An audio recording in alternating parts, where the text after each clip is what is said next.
It was crazy because it was 3.2 million users. So it was the largest deployment that Microsoft has ever done. Oh. When you have a single vision, right? And everyone's bought into it, it's amazing what you can do. Like we didn't have any of the other distractors, right? It's like we have to get this done. I'm Rachel Coble. And I'm Liz Dean. Welcome to Mock It. This podcast interviews industry experts from AI innovators to UX architects to nonprofit leaders and lots of people in between. We explore the back of the napkin ideas that impact the nation, so you don't have to dig for the discoveries yourself. Enjoy and don't forget to like and subscribe. This episode, we have a very fun guest on, Danielle Metz. She is the Director of Information and Management, CIO OSD at the United States Department of Defense.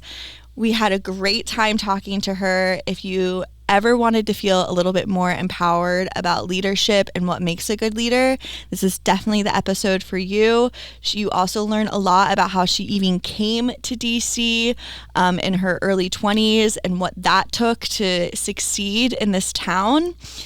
She also brings up rolling out teams during the pandemic for her organization and how that had made a huge impact on everyone around her, naturally. So we get into a lot of fun things. It's a very fun episode, and we're really excited for you to watch and listen. Well, first off, thanks for joining us. You were with us for our International Women's Day panel, so thanks again for coming back and spending your time with MetroStar. Absolutely. So to kick off, just getting a little bit of your background, you're a very brave person. You just filled up your car and you drove to DC and really did the hustle. Yeah, the hustle. You worked at a bar in Georgetown, and then now you have this amazing career. Do you want to give a little bit of a backdrop to your background, as well as kind of how you got the courage to just be like, I'm going to do this. I'm going to go for it. Yeah, absolutely. So I grew up in a really small town in Southeast Georgia. And it was right on the beach, but I wanted something more. And I always felt like I didn't really fit in. And in 7th grade, I found, Model UN, so Model United Nations, and I loved it because it really took me outside of this really small, insulated space and showed that there was this huge world with different perspectives and feelings and thoughts that I didn't know about, but I really wanted to. And then it also kind of put me on this path of wanting to be a foreign diplomat and do international relations. And so I did Model UN from 7th grade all the way through college. And then when I graduated from University of Georgia, go Dogs, I did it there too. So I was able to be in the United Nations building. I got to meet at the time Kofi Annan, who was the Secretary General. So it just really showed that there's so much more, and how teeny tiny you are in this vast world of just complexity and craziness. But at the same time, there's a common core, right? We're human. We love, we have fears, we have anxieties, we have happiness. And it's really just trying to find that commonality to kind of bind us together, right? So, but yeah, I went to school at University of Georgia. I took a year off, and then I got applied for a scholarship to go to University of Wales. And we'll talk about that in a little bit, I know. So I'm very excited to talk about my time in Wales. And then I came back to Charleston, South Carolina, and I thought that I was going to do human rights work. And I struggled. I couldn't find anything. So I took out a $3,000 loan because I had really no money. And I was like, I'm going to go to Washington, D.C. I don't know what I'm going to do, but I know I'm going to be successful because I want to be successful. And that was kind of my mantra. So I drove up here. I bartended. I worked in a law office. I did that for about a year, and I was just working all the time. And all the while I was sending out resumes. And this was before, internet was really popular. So I was printing out my resume and mailing it. And I would do this, I would have 70 resumes every week. That was just, posting. And I wasn't getting much traction. And I also had a stack of resumes at the bar that I worked at. And one of the patrons, I got to talking to him, and he was like, you're really too smart to be a bartender. I was like, I agree. And he said, well, what do you want to do? And I was like, well, this is what I want to do. And I handed him my resume. And then based on that, he was at one of the premier defense contractors. He's like, we don't do human rights, but we do arms control issues. I think you'd be really good to be a researcher and help the U.S. government kind of formulate what its positions would be for biological and chemical weapons. I was like, well, I've never done that before, but I'm happy to take this leap of faith. And so I interviewed, it was a good fit, and I was there for 3 years. But all the while, I think the key is that I had this just core belief that I was meant to do something more, and I wanted to do something more, and I never lost sight of that. So I had my vision. How I was going to do it, I did not know, and that wasn't necessarily important. It was the fact that I knew I wanted it, and what it was going to be was that I was going to be successful, right? So that was kind of like the simple North Star. And then the how was based on, just failing, right? Putting myself out there, engaging other people, learning from other people, building a network, being there for my network, and then being there for me, and then taking opportunities, even though I wasn't fully confident at the time that I was going to be able to do it, but never holding myself back for that, but just trying. And I think women have a hard time doing that, the trying. Yeah. So we talk about this a lot, imposter syndrome. How did you overcome that, especially as a woman? Yeah. And I mean, I didn't realize I had the imposter syndrome until I did this kind of like executive course through the Creative Center for Leadership in Greensboro, North Carolina.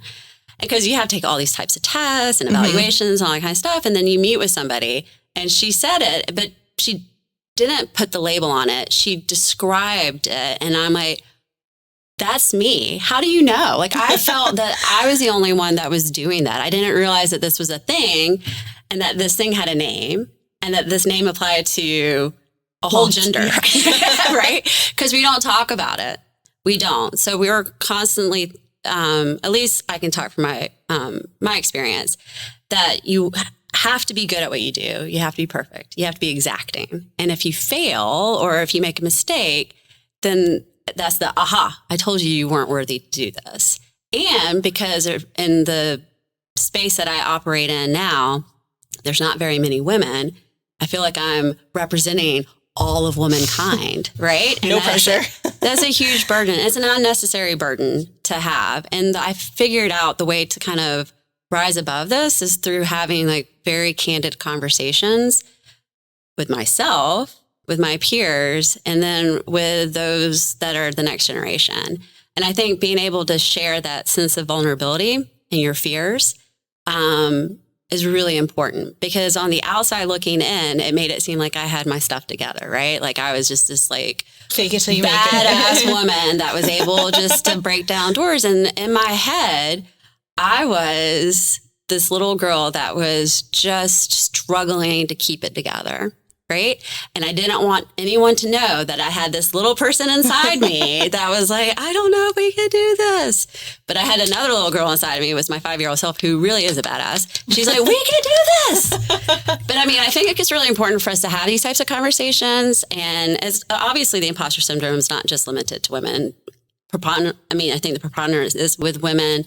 But I think it's cross-cutting, right? So, and as our society kind of evolves a little bit, we need to make sure that we're having these conversations, not just for women or people of color, but for everybody, because we're changing how we see each other, right? And that's a good thing. We don't want the status quo to stay, but we just need to make sure that the conversation is whole and not just on certain segments of the society.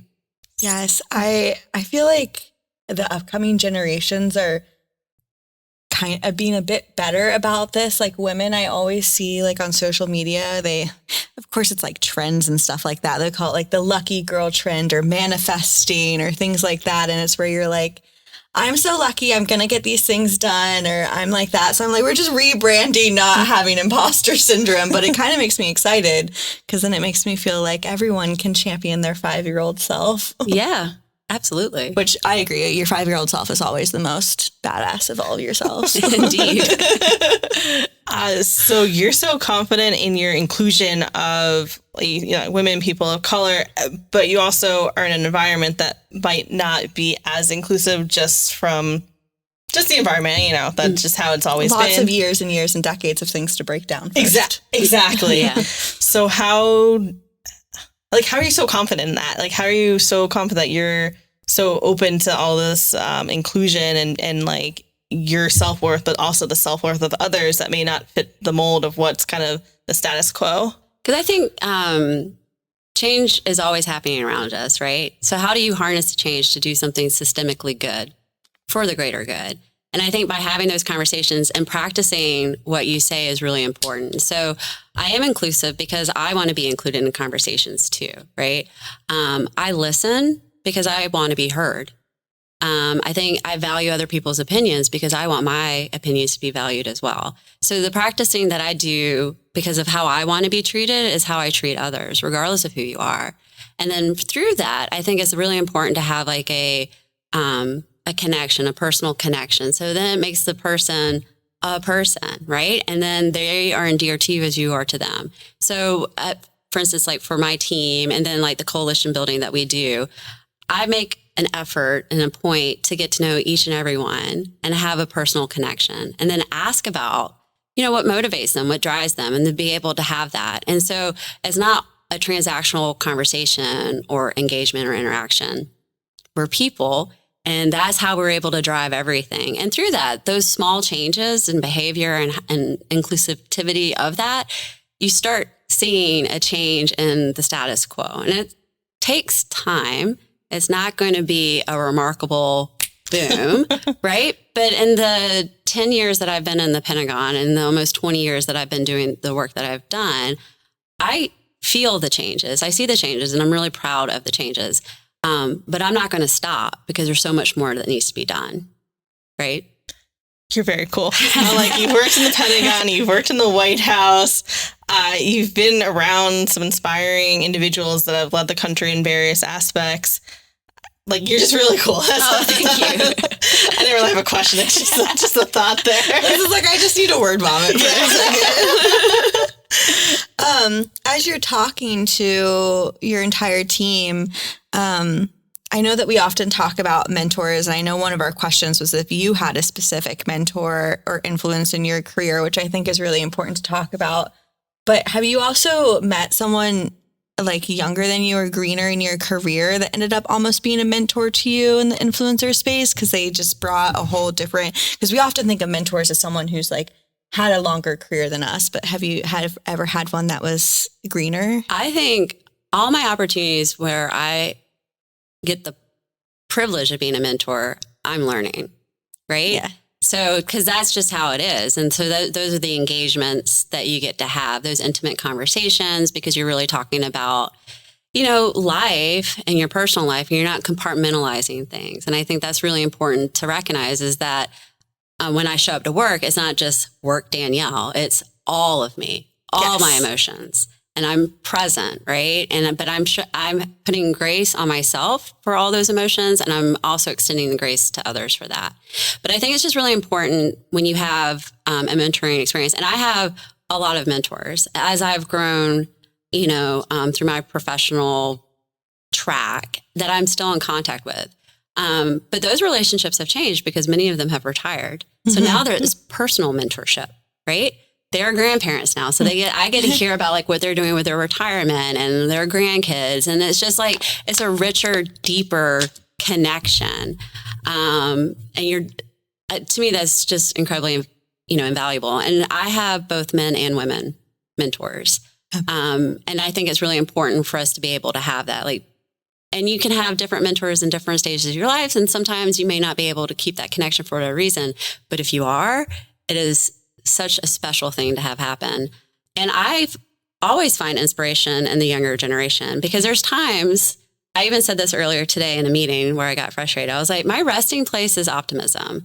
But there are times where I can be a cynic, and I don't want to be a cynic. I don't want to be jaded. I want to find that wide-eyed, inspirational, I know this sucks, but we're going to do it anyway. That is a big driver, and I need to be replenished sometimes. So I make a point to reach out to my mentees to get mentored on the act of joy and inspiration. Awesome. And seeing like, you know what, we can make this happen. And then it's just this self-fulfilling virtuous cycle of things. So I think to me, it's not like mentors up here, mentees down here. It is truly a partnership, and a partnership to me is equality. Oh, nice. Yeah. I feel like having a mentor can sometimes be scary, but I feel like that would make me feel good if I felt like I was also adding something to the relationship. And you do. I think in every relationship, if you think about it, like the really good relationships that you have that are sustain the test of time, each one is learning from the other. Yes. And it ebbs and flows, right? Yes, that is so true. That's a good reminder that I always seem to forget. You mentioned a little bit about it by talking about your mentorship, but how would you describe your leadership style, and how do you motivate your team to achieve such big strategic goals at the DOD? Is like, you have a very stressful, very high impact job. Like, how do you lead these people? Well, I think that my leadership style has changed over the years. Mm-hmm. And I think early on, when I was a much younger leader, I was trying to construct myself on how I thought I ought to be. And that just wasn't natural to me. So for those that were part of my team, they got to see the real me. For those that were outside of my team, they saw a construct of me. Now that I'm older, and I've kind of come to terms with a lot of things, and of course it took me a long time to figure that stuff out, but that's for a different podcast. I realized that I just needed to present myself as my whole, right? And so how I am with my core team is how I'm going to be with the extended team and the coalition that we're building. And so it goes back to the point of making those personal connections and investing in your people. My time, my energy is invested in each of my teammates. And even if you're not on my core team, I extend that out to the larger team and to the coalition, because I think it's really important to have those personal connections, that I put in effort for that. And I think the other thing that's really important that I've learned in practice, so learning and doing, those are two important things, is the responsibility as a leader to come up with what your point of view is. That's yours. That's your responsibility. And it goes back to like the days of when I was much younger, where I was going to come in DC. I knew I wanted to do something. I didn't know how, but my responsibility was coming up with that vision. The responsibility that I have with the team and with the coalition is, how do we define the how to achieve that vision, right? Mm-hmm. The vision's mine because I am the leader. And I need to create the construct and the conditions for success. But I need to ensure that the team and the coalition of the willing are part of the process of defining the how. And if the how needs to change in time, that's great. But we all own that space to get to this North Star. And I think that's really important. I think, to me, that's a testament of a really great leader. I think because you have to have a commitment to that vision. It has to be unwavering, dedicated, relentless pursuit of it.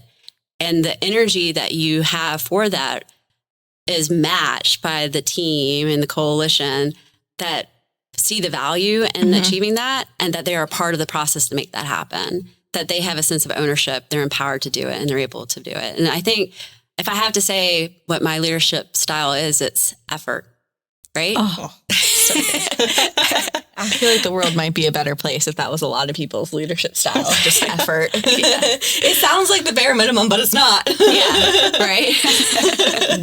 Do you have any advice or recommendations for people who want to up their leadership skills? You obviously went to Georgia, you have a master's, you've also taken a lot of different certificate courses. Is there one that really sticks out, or like a book or like a training that you're like, oh, this really like opened my eyes to, becoming your full self, or allowing yourself to be your full self? Yeah, I think my experience has always been the practical application of things, whether if it's me doing or watching others do. And so I have been really fortunate to have some incredible leaders to kind of see how they navigate troubling situations or circumstances, or how they were treated because they did not look like everyone else around the table. And I saw like how beautiful they were in terms of their grace and style and elegance to be able to kind of really shift that negativity and turn it into a positivity. And so just seeing those things and trying to put that in practice, I think is really important. I think I don't think you can get taught those things in a class type thing. Yeah. But that's not to denigrate the type of executive leadership courses because, I didn't know the term imposter syndrome. I didn't know that it applied to everybody. I really thought it was an isolating feeling to think that I'm the only person that struggled with that. And when I was informed that, no, this is actually a thing and other people do it. That was such a freeing experience because it was just like, oh. You're happy to not be special for once in your life. You're like, oh, I'm not special. Oh, okay. Or that I always thought that everyone else had their stuff together because we don't talk about the fact that we have a whole cast freaking out on the inside. Emotions, right. And that, everyone gets scared about doing public speaking or they get nervous. Now, the perception of how they look to the outside world is completely different from the inside world. And there will be a time when you get older where the outside and the inside match. I can't wait. But it takes time. And I think the other thing too that we don't really talk about, and I was really late to the game, is our mental health and therapy. So I just recently, for the past 2 years, started doing therapy, and that has really been able to help me kind of codify these feelings and put them into action and to really understand the mind-body connection and how I engage with individuals and then how I engage with myself. And I think for the longest time, particularly in the Department of Defense, if you did anything with national security, if you did therapy, that was frowned upon. Yeah. And that's been a big change over the past 10 years. And then there's been a really big push to elevate mental health with your physical health. I think there's a lot more that needs to be done. And that's the reason why I'm taking this opportunity to talk about it. Yeah. Because to me, I think therapy is amazing. It has become more accessible. And it's just really good for you to be able to find a therapist that you can connect with, to have these conversations and to kind of like workshop through stuff, right? And then realize, okay, I'm going to be okay. And this situation is going to be okay. And if it's not, I will still be okay. Oh, that I feel like it makes me feel better that the conversation around mental health and therapy has changed because I feel like leaders in such intense jobs should be in therapy. Like it should be mandated because I feel like you would better protect the nation if you had a therapist, maybe. Yeah. Like I hope the president has a therapist. I don't know if he does, but I hope he does. It allows you to take a step back and get some perspective. And when you're in it, you don't realize that you're lacking perspective. Yeah. Because you're in it. It's always hard when you're in the thick of it and your friends or family try to fix it without not meaning to. So it's always nice to talk to someone who has no true connection to you outside of your world. Yeah. So. Speaking of the stigma, do you have any advice for people who might be worried about that stigma? I know when we do some of our background checks or going for clearances, you have to list any mental health providers and stuff like that. Really? Yeah. Clearly I don't have a clearance. So knowing people who maybe want to go in the field that they're going to need a clearance, knowing that, do you have any advice to be like, if that's not prohibitive, like do what's best for your mental health, it's not going to affect your job or... I think in 2014, they made a really concerted effort to lessen the fact of those lines of questions for your mental health and the factors in terms of the flags that they look for security clearance is more about your financial situation, right? Because the intent of like the security clearance was to see where you had points of quote unquote weaknesses that you could be bribed. And would feel you become an insider threat, compelled not to share or report yourself to because this was such an awful secret. Well, there is nothing secretive about mental health, and there's nothing secretive about seeking therapy. And I think normalizing that is really important. And hearing from seniors that take it. So I'm a senior executive within the Department of Defense, and I do mental health and have for 2 years.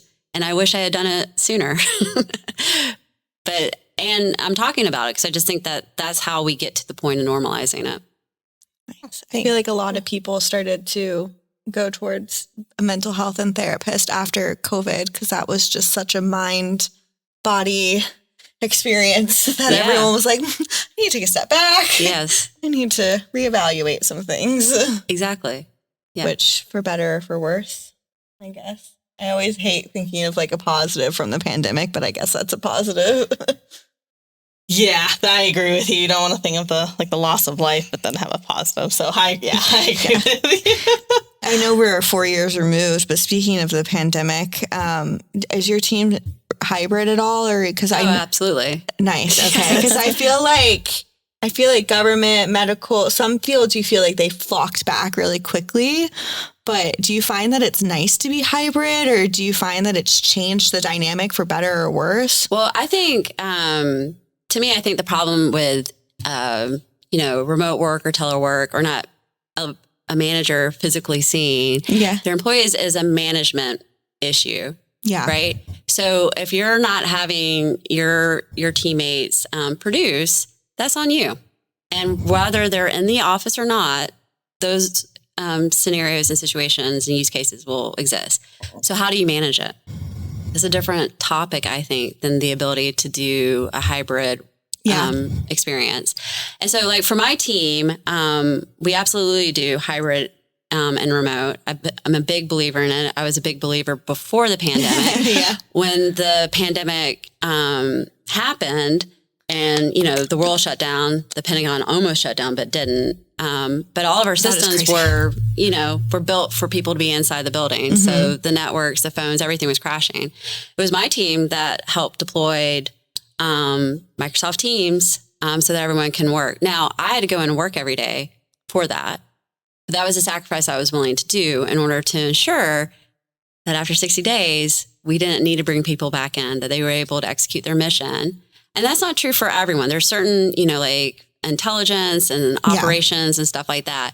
But for the vast majority of us, being able to work from home a couple days a week, where appropriate, and still execute mission is vital and important. And then we just need to make sure that they have the tools to be able to do that. And so that's really where technology comes in, right? Yes. So we don't deploy stuff because it's cool. We deploy technology because it's supposed to drive outcomes and help the user or your workforce or your team be successful in whatever their mission is. In DOD, we always call it mission. But whatever your job is, your technology is supposed to aid you to do it better, right? It shouldn't be a burden. It shouldn't be like, I'm doing this because it's technology. It's in the background making your job easier. And so I think that was kind of the shift that we did in terms of how we tell stories about technology and being better storytellers as chief information officers. Yes. I'm not just doing cutting edge stuff for the sake of doing that, because I don't work at a technology company.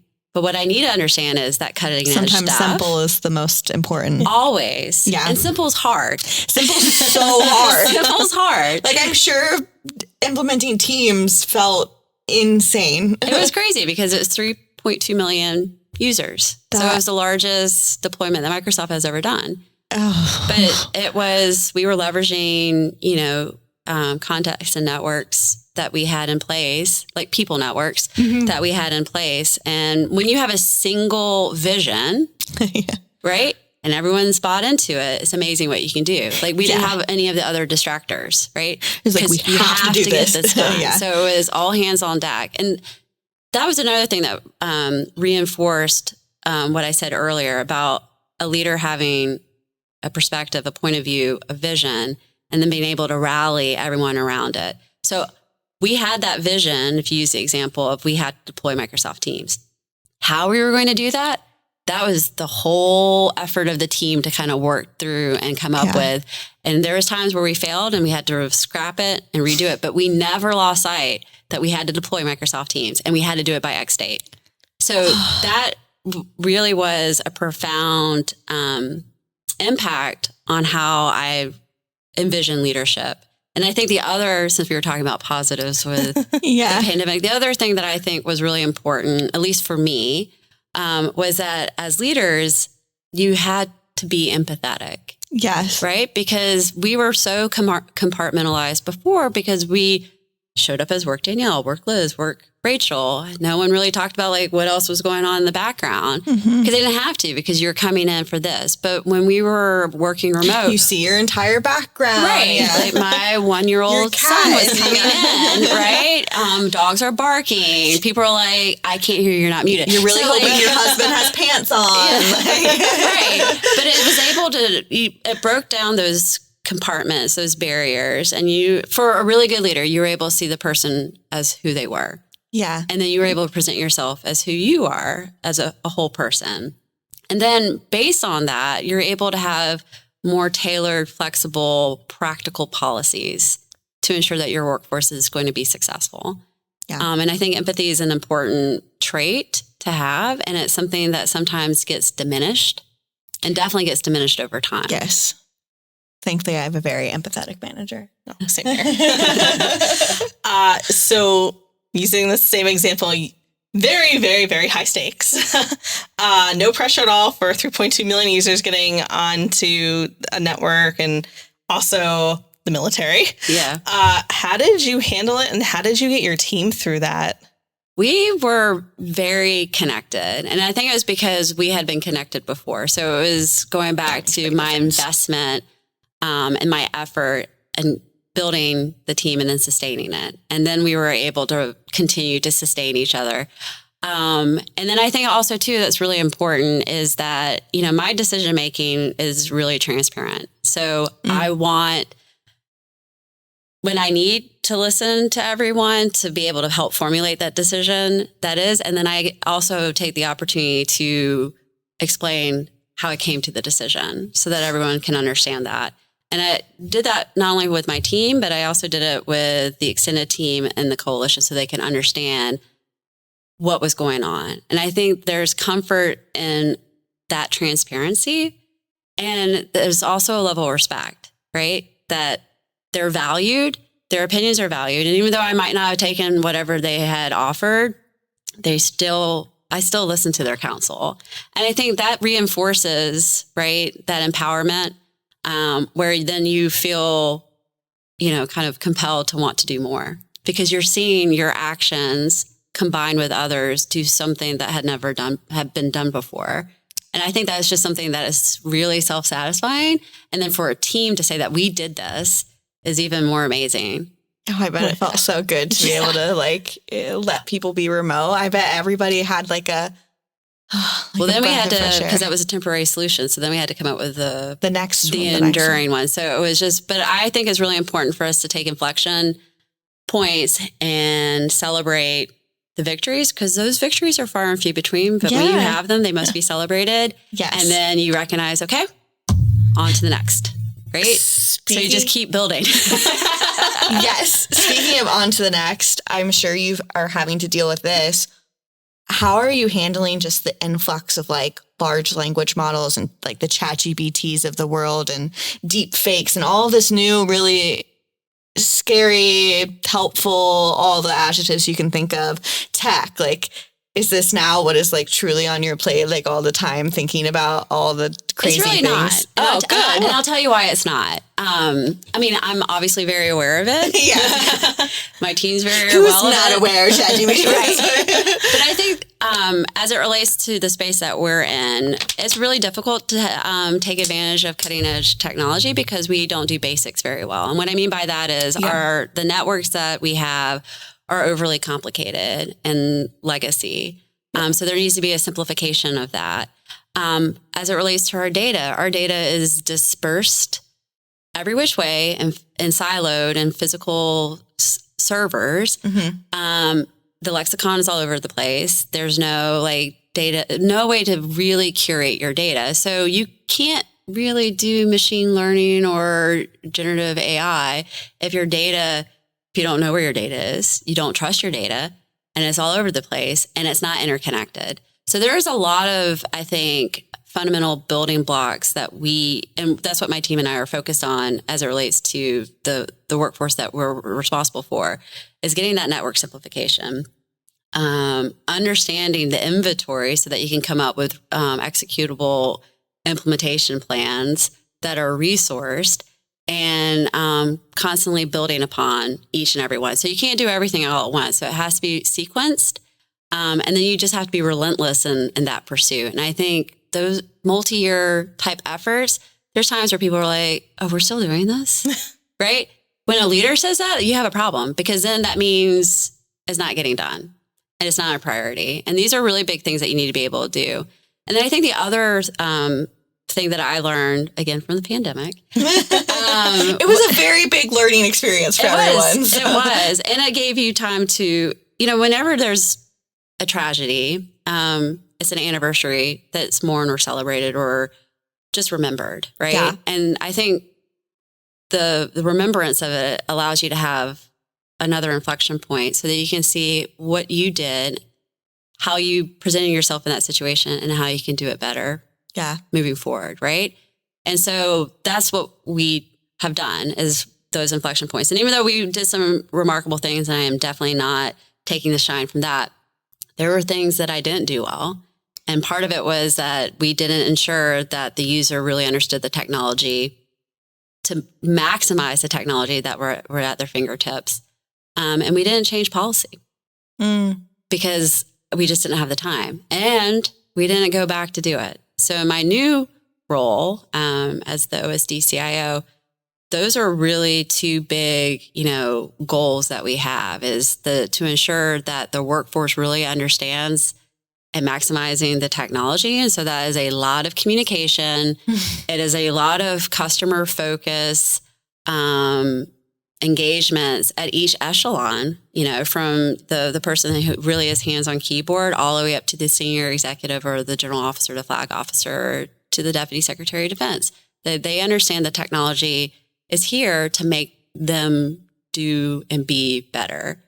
And then really focusing on how do we change our policies that have almost taken like this mythology type grand, like, oh, well, this is how we've done it. So it always has to be. Yeah. Well, really?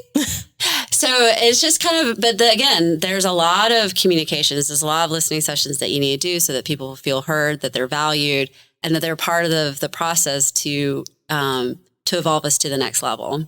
And I think those two core things are also aspects that I learn and then try to apply every day to the strategies that we have in place.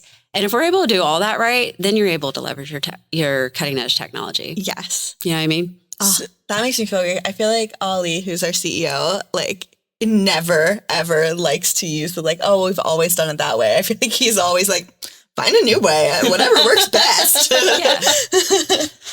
So when you're kind of attacking these bigger tech issues, so for going back to the team, so teams face level, you're giving away a way of communication for team members to talk. You're meeting the mission of communication, but then going back to your policy, for instance, teams can't do 911 location the best, or there's a law, I think it's called Haley's Law, that if people need to have an analog, a hard phone on their desk, like a desktop phone, you have to be able to dial out 911, and it can't be back in you have to dial out 9 and then your area code, then the output for 911. Haley's Law is basically 911 goes straight through and bypasses all of that. Got a fact list. Wow, I didn't know about this. Stuff like that. So when you look at the policies of this, how do you attack okay, your mission is you got to get this to 3.2 million users. Do you look at the nitty gritty details that could hold you back, or do you hit the big picture? Everyone has Teams on their computer, and then we go backwards. How do you do that? Yeah. So I think for the example for the temporary solution, it was completely out of the box, right? So we were using commercial Teams. So that was a waiver. So we had a lot of waivers to be able to make this happen. Unprecedented times. We were doing unprecedented things. But that's not to say that we waived away security. So we worked really closely with the security providers and ensured that we had the right kind of security mechanisms to be able to monitor and assess. And then, there's a lot of nuance when it comes to Department of Defense, a lot. That is just one of a million. And when you're in crisis mode, you're just So you're got it, but really trying to get this big thing done. But I think that that's where we kind of fail ourselves, is that when we get the big thing done, we never go back and kind of like make it normal. Right. And so when we had to, on the heels of the temporary solution, we had to go in and get the permanent solution, the enduring solution, where it had to be on our network. So it wasn't going to be commercial teams. So all the things that everyone really enjoyed about like using your personal cell phone, your personal laptop, and I loved it too. No. But we had to make it so that your government furnished equipment, which included your mobile and your laptops, could do it. And there were some extraordinary things that we had to do in a really short amount of time to make sure that it was secure, but it still operated and had the look and feel of what you had over here. Because recognizing the mission that we're doing and the type of work that we're doing rises to a different security level than what you're doing, in your personal life, right? Yeah. And I think for the policies themselves, we're still working through it. And it's just basic stuff, like what we call peripheries. So that's like, typically when you're issued your laptop, your camera's disabled, right? Because you're going to be working in a secure environment. Well, that's not really helpful for teams, right? Because then you're not seeing you. It's just, then that's like a glorified telephone call. So then we had to work through issuing cameras. And so we're coming up with these types of business processes to address what should be fairly simple and is simple in your personal life, but the difficulties, the challenges in working in a secure environment offer you the opportunity to figure things out in a very meaningful and practical way. And sometimes I think when we have policies that are a little outdated, they're with good intent, but those policymakers have never been implementers. So they've never practically applied the policy that they've had. And I work really hard, particularly when I was in DOD CIO. I was hiring individuals that were in the field, right? That they were operators. They're the ones that took the policies that DOD CIO had issued. And of course, they're like, this is awful. I know. I want you to come help me make them better. So how are we going to do that?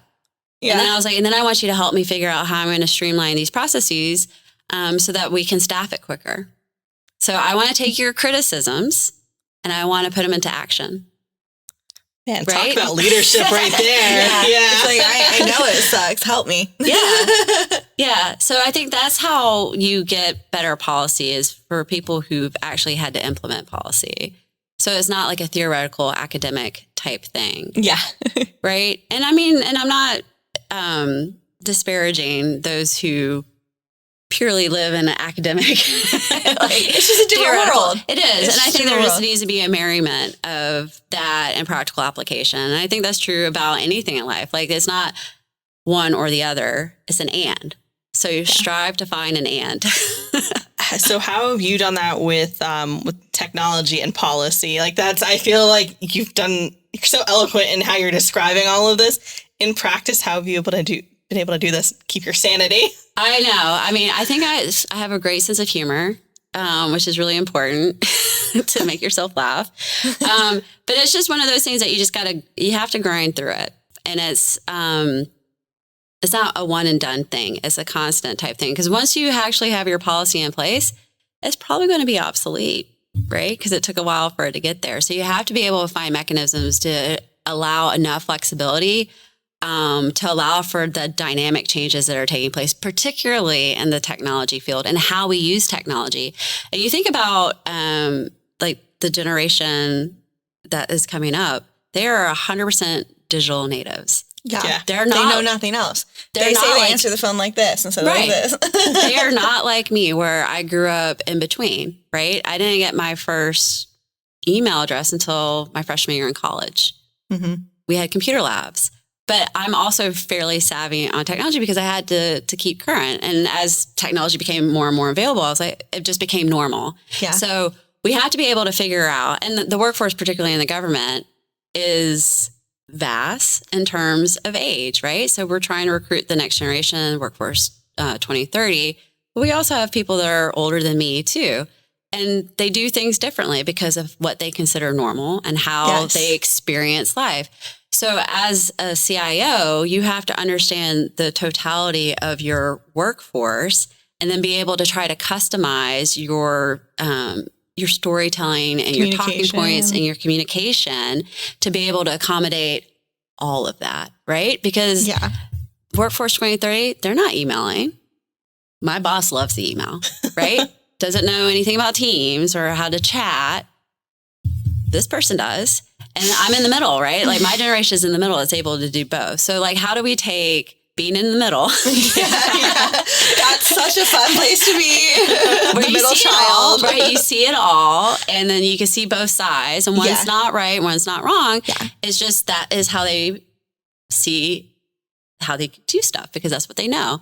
And then how you try to normalize all of it. Right. Yeah. And those are conversations. And I know I'm making light of it, but conversations and that level of collaboration can be grueling and challenging. And you want to rip your hair out and just be like, what? But you can't. That's your inner voice that's doing that. You just got to keep it up because it really does work. It does. The ability to communicate and connect with people and to share stories and find that common ground so that you're giving up a little, they're giving up a little. There's a lot more in the middle, right? That's where it really works. And so when you're able to have that happen, that's your inspiration to keep moving. Like, you have the right equation to make that happen. And of course, there's going to be times where you can just like let off steam and you're going to have to, right? To keep your sanity. But at the end of the day, it's the right thing to do. So it has to get done. When you're creating policy, are you trying to, or I guess, creating policy / enacting policy, are you trying to think of the middle like you were just describing, or does sometimes it's like out the window and it's like it really skews one way or the other and you just roll with it? I try to stay in the middle and I try to make an and, always an and. And there's always kind of like these, kind of special interest groups, right? That they really know their one space really, really well and they want to make sure it's protected and that it gets an opportunity to be heard. And so those are the conversations that you have to have, but it can't be all or nothing and it can't be to an extreme because that's not going to work because that's not how society works. It's not even how a generation works. It's just because we're covering too large of a swath, right? Mm-hmm. So getting to an 80% solution is so much better than having the most perfect 10% solution that won't be used. And so therefore it's a 0%. But like having those conversations and talking through the rationale and the decision-making, as we mentioned earlier, having that transparency of where you're coming from and then entering into these conversations with empathy and listening and finding the common ground is so important. And it can be, don't want to, it can be taxing, but it's necessary. I bet. It's just listening to it sounds taxing. But I know that we're getting a little closer on time. So I want to ask just a few more questions. But speaking of some things being taxing, reflecting on not only your current role, but just your career in general, what has been one of the most rewarding projects or initiatives that you've led? So I've had two. And the first one is when I came back from maternity leave. I was just promoted to be a senior executive. And I was thrown to the wolves on this project that was this huge program that was the Deputy Secretary of Defense was championing. And they're like, you're going to fix this. Okay. And you're like, I have a 3-month-old at home. Right. And I'm new to this. And I was just like, and I had, like I said, all the emotions, all the stuff. But then I also had like this calming effect of that 5-year-old being like, hell yeah, we're going to do this. Mm-hmm. Let's go. But I had a really good team that we were able to kind of like come up with the vision. And then it was that relentless pursuit. And then the coalition building. And now when I mean by coalition building, I'm not going to get everybody and I'm not going to get the haters and I'm not interested in the haters. But what I am interested in is the people that are like-minded or close to being like-minded that want something positive to happen. And through that sea change, the haters have to come along. But I'm not going to waste my energies on that because they don't want to change. Yeah. So cool. Haters going to hate. I was just thinking that lyric in my mind. Yeah. But I think you have to recognize that because I think when you're a young leader, you feel like you have to get everyone. No, you don't. You got to get enough people that believe in what you believe in, and they see the value of what you're doing, and they value it too, and then they're going to work towards it, and they're going to work hard for it. That's what's going to make the change. That is so nice. I feel like I often am like, well, everyone has to agree, but that's a good reminder that it's... And they're not. And then at the end, nowhere and anywhere in your life is everyone going to agree. Right. Nor do you want that. Yeah. Right? It would make life very boring. It would make life very boring. But it was 2 years. So and I mark time now with my son. He's 6 now. But yeah, that took 2 years to be able to right size. I was briefing the Deputy Secretary of Defense, 90-minute sessions every other week, which was super stressful. Yeah. But he was lovely. So I got to know him on a personal level. And that kind of like demystified like what a Deputy Secretary of Defense is. Like I was like, oh my God, I don't know what I'm going to do. And he's a person. Yes. Right? Yes. He too has feelings and he has anxieties and all this kind of stuff. And he wants to ensure that his workforce is doing well, right? Because he is a leader.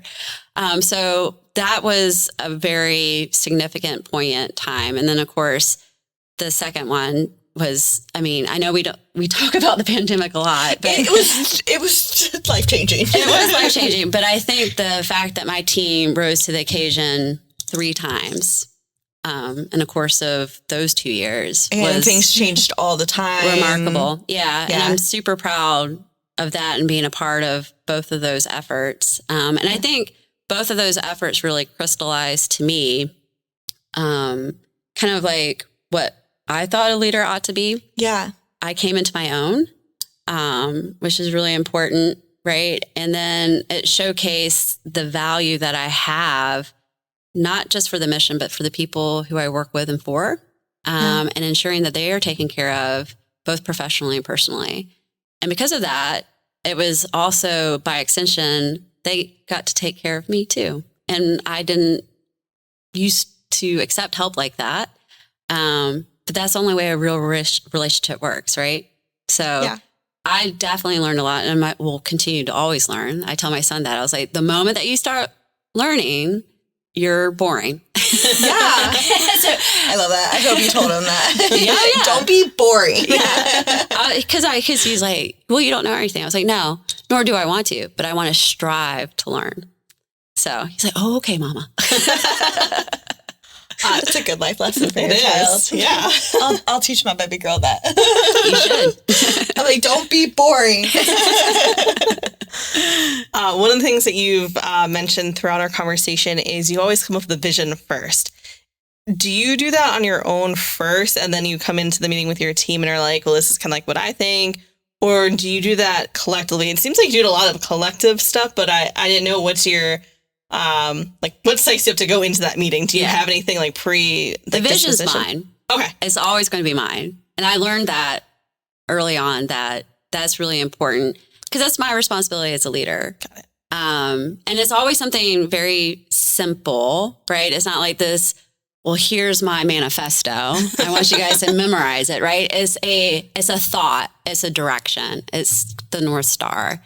And then, as I've said, the how and everything is around that, that's where it becomes incredibly collaborative. And the investment of that collaboration allows for everyone to take ownership of it. But I'm unwavering on that North Star. Got it. Okay. So that's kind of, and it sounds like I'm being a dictator, but I'm not. But I know. You don't sound like that. No. I think it's to me, I think leadership, most people think being a leader is that you're just bossing people around. No. I was like, to be an effective leader, you have to have responsibility and ownership and accountability. And for that, to me, as a leader, it means that I'm responsible for coming up with the vision. And then through that, my responsibility is to set the conditions for the team to be successful, to do the things that I know they need to do. If there's roadblocks or impediments, my responsibility to remove it. They continue to do what needs to be done. And if there is a failure, it's mine. But if there's a success, it's an hour, right? And I think those are always really important. So, but those are, I don't want to call them burdens, but that is, it really is the responsibility of the leader to take on those things. And then that's the reason why you have therapy, right? Full circle. We made it full circle. I know we're almost up on an hour, which is crazy. I feel like there's like a whole list of more questions that I want to ask, which just means you should come back for International Women's Day. Would love to. And I'll tell Ashley, I'll be like, okay, so we didn't get these questions, so she has to come back so you can ask them on that panel. This is like a super one-off, not related to really anything else we've talked about, but not stalking, research. I saw that you went to the University of Wales, and I did 6 months at Cardiff in Wales. Why did you go to Wales? Was it an exchange program? Was it you were just actually there? Like what? So how did you end up in Wales? Because that's what people ask me all the time, and I'm like, I don't know. Well, I would love to hear your story too, because I love my experience in Wales. But Same. I applied for and I was nominated and then applied for, it was a Rotary Ambassadorial Scholarship. Mm-hmm. And there was two caveats. One, you had to go to a school where you spoke the language. Unfortunately, the only language I speak is English, so it really necked it down to the United Kingdom, Australia, New Zealand. And then the second one was you couldn't go to a school that you've already did a study abroad. And through University of Georgia, I went to Oxford for 6 weeks, which it was incredible, absolutely incredible. So that kind of knocked out some of the other things. And so I was like, well, I'll Google University of Wales, and Aberystwyth popped up. And I don't know if you've ever been to Aberystwyth. I don't think so. It is absolutely stunning. If you watch The Crown, now King Charles, but Prince Charles at the time, went to school at University of Aberystwyth. Oh, very fancy. To learn Welsh and some other stuff. But, and his portraits in the library. And Welsh is crazy. Like, yeah, but that language, wow. My degree is in Welsh. What? Yeah, it's pretty cool. And on the other side is English, but it's really cool to see. Oh my gosh. Yeah. Obviously, I don't speak Welsh. Have you seen this language? It's like a lot of consonants. It's a lot. But yeah, so University of Wales Aberystwyth popped up, and the old college is situated on a cliff, and it's a sunset with the ocean. Oh, that's It was just stunning. And I chose Wales first to neck it down to University of Wales because Dylan Thomas is one of my favorite poets. So that's how 23-year-old self worked back then. And I applied, I got in. And then when I went, it was 6 days after September 11th, 2001. Oh, jeez. So I flew out of Newark. So the vibes were weird. Well, my parents didn't want me to go. But I wanted very much to go. This was an experience that I worked what I felt my entire life to do. And I wasn't going to let anything stop me. Yeah. And I didn't. And it ended up being the most kind of pivotal time of my life. I spent a year there. So it was 9 months of intense coursework, and then it's a year to write your dissertation. And you can write your dissertation anywhere. And then, but you had to present your dissertation. And because I was doing political science as my background, international relations, so I did post-colonial politics, which is started off in literature, but is now kind of a 6-track to international relations. So you have like the liberal view, the realist view, and some others. I can't remember them now because I've been so far removed. But for post-colonial politics, it's the view of those that have been colonized. Oh my gosh. And so understanding that perspective and how the order of things and the policy of things at the scale of international, global, what that means. And so and then you got to pick a region in terms of what you wanted to focus on. And so I've always been fascinated with the Middle East and Iran in particular. Mm-hmm. And so that was my dissertation was... I would love to read that. That sounds really interesting. It was a critique on Western feminism from the eyes of Iranian women.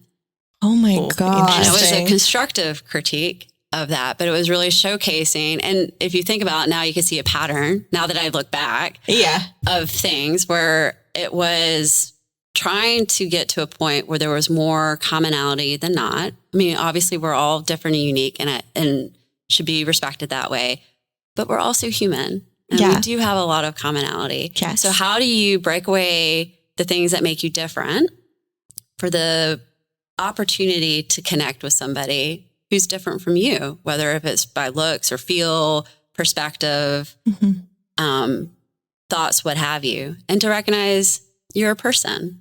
And then to be able to have those types of conversations and then to have that level of respect so that when you have disagreements, which you will, and that's okay, you still leave the conversation with respect.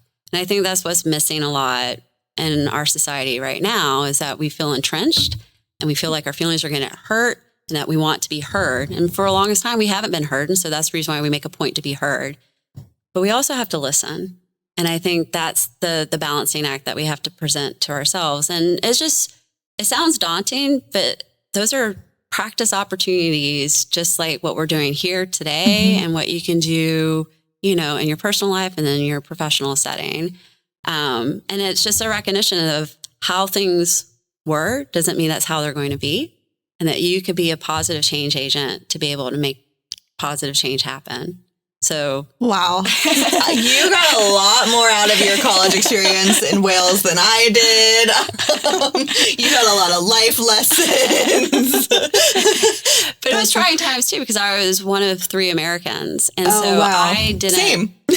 Right. And so at least in my house. Yeah. And I didn't get to, in my track and in the school too. But I wasn't inundated with what was happening with September 11th. Like, I didn't get to see a lot of the news that if you were living here in the United States and the trauma, the sustained trauma of that, I had a different perspective, right? Yeah, that is really. And so, wow, it just allows you to present yourself a little bit differently, but also to have the empathy, because there was the engagements that I was having, a lot of the students' countries of origin have experienced far more worse than what we experienced in September 11th. Continually the violence. Yeah. And so they were like, this isn't a big deal, this kind of stuff. And it wasn't as if they were being disrespectful or disparaging. They were speaking from their own truth, their point of view. And my role as an ambassador was to be able to hear these different things and kind of provide a counterpoint or a perspective, and then be able to again, find that commonality. Now, originally, I don't think I set out to do that, but I think it was just an opportunity to present itself because I was so listening. Fresh. Yeah. And we were having conversations, and I think an academic setting allows you to have different competing. And this is pre-social media, so you weren't getting that influx of like You're not recorded. So if you say, if you make a misstep as you're trying to get your point out, it's not like a sound bite that sounds terrible. Exactly. So it was, it was a very candid conversation, but I think, through those conversations, we were able to grow, to evolve, and then be connected. That probably prepped you for your roles later in life so well too, that you're working in such that kind of environment still. Yeah, I think so. Oh, I think so. All I took was Old English, which I thought was Shakespeare when I signed up for it. Not Shakespeare. I did Florence Art a History. little before Shakespeare. So that was a little Chaucer. Yeah, Beowulf. Oh yeah. Yeah. At one point I had that memorized because I was like, well, I'm not going to learn the language, so I just need to memorize it. Yes. That was hard. Yes, that's impressive. Yeah, it was grueling. Man, my study abroad was awesome. It was in Florence. Don't get me wrong. Don't get me wrong. My study abroad was awesome. Yeah. I lived with lovely people and had a great time, but Old English was definitely the class where humbled me a little bit. Humility is important. Yeah. Like I was humbled because I was embarrassed because I thought it was Shakespeare, and I'm like, I'm almost 21 years old. Like I should have known that. And then it was just really hard. Yeah, that sounds very. And it's what I learned was that the U.S. or at least the college I went to, way easier to get good grades in the U.S. than it is in Europe. They're very strict. They're like, if you get a 60, you're passing. And I was like, what? I was like, that's really low. So, but yeah, that sounds like an incredible time in Wales. I'm glad you shared that with us. Thank you. Yeah, thank you for asking. Yeah, I'm sure not a lot of people ask you about that, but no, they're like, where is Wales? I was like, really, guys? Yeah, I got that a lot too whenever I went. They were like, where? And I was like, it's in the United Kingdom.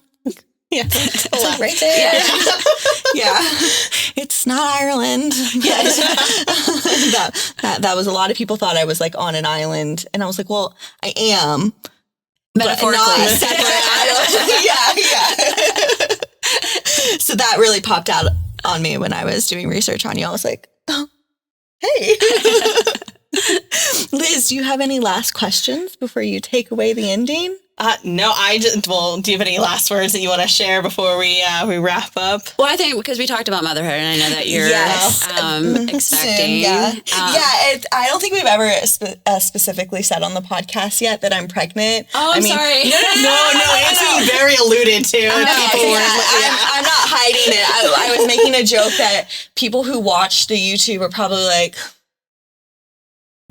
is she pregnant? Is there an imaginary baby that we've been talking about? Yeah. So, October. Keep learning to be a mother, and how it's going to work in my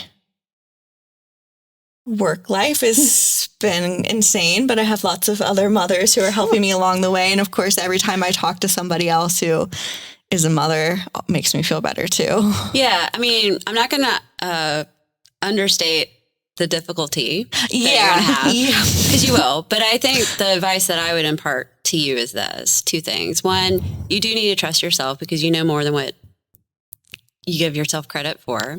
And so those are your instincts that you need to follow, right? And then to that, you follow what your child is doing too, because that's the bond that you guys are going to have. So that's that special relationship, right? Yeah. So you, your child, your husband, that's your core, right? And then as it relates to work, it's ebb and flow. So there's never a balance, and you shouldn't strive for balance, but there's going to be times where you're going to be doing exceptional at work, and you're going to feel that you're not doing exceptional work at home. And then you'll feel the reverse. And then in time, as you get better, right? The situation never gets better, but you get better in the situation. Those two things will become something that you just realize that you're doing really well in both. Oh, thank you. So, I'm excited to get to that point. And it takes a long time. So as I said, my son is, he's 6. I'm a single mom now. Oh, wow. And so we learn from each other every day. And I think just like what we talked about in leadership in terms of connecting, constant communication, the empathy and grace. Yes.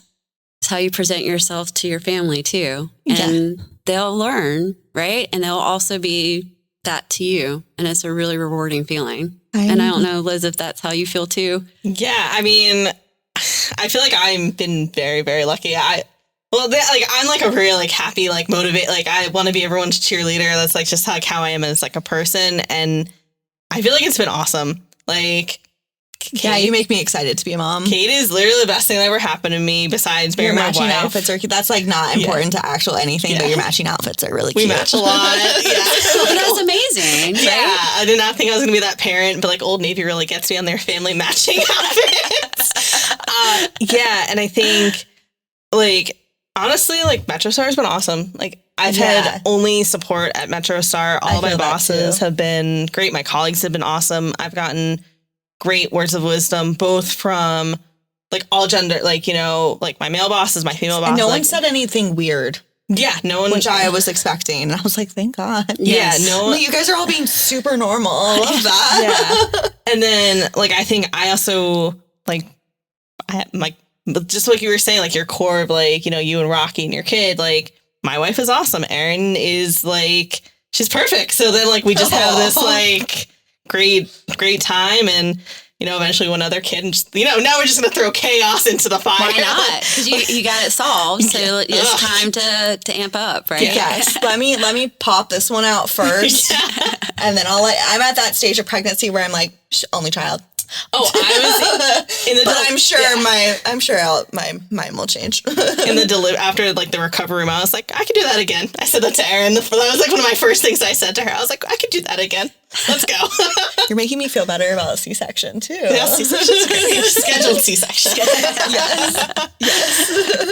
Well, thank you. I love getting to talk to other women that are also moms, because I'm the first mom in my friend group. So it's always nice to talk to other people. Of course, my sister and my mom and all my aunts. It's sometimes nice to talk to other people. Yeah. Mm-hmm. I feel like you had very good practical advice, whereas I sugarcoat. I was like, it's going to be amazing. But but it's important to that too, because it is incredibly joyful. Yes.